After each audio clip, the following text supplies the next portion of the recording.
kayo'y nakatutok dito lamang sa PGT Exclusives! At syempre, huwag na huwag niyong kakalimutan gamitin ang official hashtag for today. Kasama ninyo, Lorraine Galvez. At ako naman si Wise Estabilio. At eto na nga mga kapamilya, ipagpatuloy na natin ang rock-rockan with Olaya Panit Band! Yes! Hello! Hello po. Wow! The Pirates! Yes, Diba? first of all, congratulations sa inyo! Thank you so much Salamat po. po, Maraming salamat salamat po. Di ba, kamusta ang feeling tapos na? Nairaos Paano yung ginagawa? na. Syempre, ibang lulusen up ka na eh. Syempre, Yes, tapos na. Medyo nakahinga na po kami ng maluwag. Kaysa po kanina na talagang medyo ninenervyos. Punong-puno ng kaba pa nung una. Bakit pa kayo kinakabahan? Siyempre, hindi rin po namin masasabi yung performance namin. Mhm. Baka mamaya may magkamali sa amin or yung mga ganun po. Yes, actually good thing din daw na minsan kinakabahan ka para mas pagbubutihan mo pa yung performance Yes nyo. po, Tama yan. po. So yung pinerform nyo kanina ay anong genre ng kanta po yun?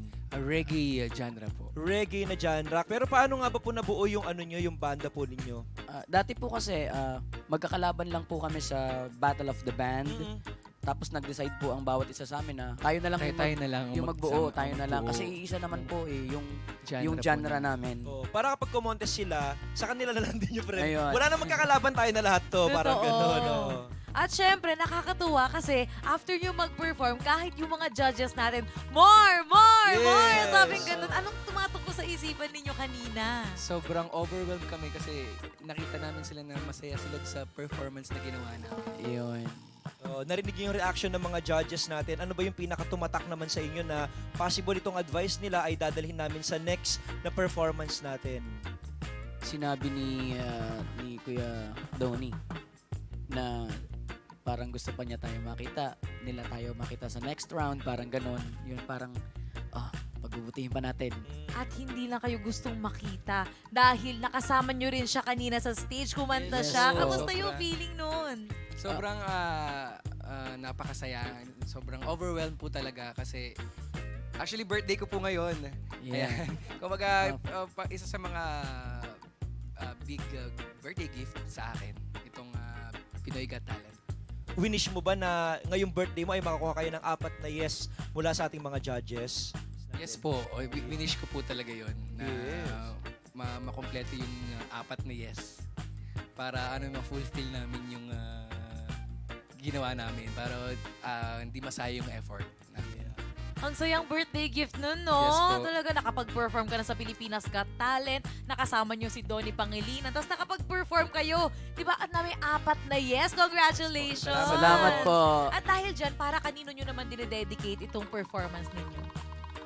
Dinededicate po ito ang aming performance po ayan, sa family po namin, Yeah. sa lahat ng mga nagmamahal sa amin, sa lahat po ng mga sumusuporta po sa amin, para sa inyo po ito. Without spoiling yung possible na performance nyo sa next round, ano yung one word that could best describe your next performance? Mas masaya. Mas masaya. Mas Yun. masaya. So mag-enjoy lang tayo sa performance ninyo. Sobra po. Magaling pero nakaka-enjoy. Yes Yun. po. Naku, exciting talaga yan. Kaya naman mga kapamilya, abangan natin sa susunod ang Olaya Panit Band! Maraming salamat mga kapamilya at sinamahan nyo kami ngayong pilot episode ng Pilipinas Got Talent. Yes, at kung sobrang natuwa kayo sa episode kanina, naku, abangan nyo ang episode bukas! Hindi na ako makapag-antay. Diba? Parang hindi na ako makakatulog mamayang gabi. At kung gusto nyong balikan ang mga auditions ng ating mga contestants, mapapanood nyo siya by visiting our official Facebook page and YouTube channel. Kita-kits ulit bukas para sa isa na namang gabi kung saan ang talento ng Pilipino ay magniningning. Ako po si Wise Estabilio. At ako naman si Lorraine Galvez. This has been PGT Exclusives!